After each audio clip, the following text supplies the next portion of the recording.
अस्सलामुअलैकुम। आज हम बहुत ही मज़े की चटनी बना रहे हैं। 2 चम्मच हमने इमली ली है। इसको हमने हाफ़ कप पानी में भिगो के 15 से 20 मिनट के लिए रख दिया था। हमने जूसर मशीन का जग ले लिया है। इसके अंदर हमने सारी छन्नी की मदद से इमली का पल्प्स डाल दिए। अच्छी तरीके से हमने पल्प्स डाल देना है।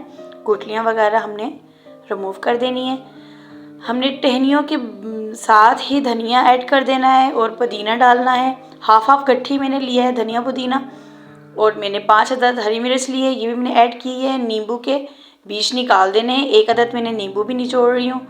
और जिन्होंने मेरा चैनल सब्सक्राइब और लाइक नहीं किया कर दे करें, ये बिल्कुल फ्री होता है। 1 टीस्पून मैंने नमक डाला। थोड़ा सा पानी डाल के हमने मिक्सी को घुमा देना।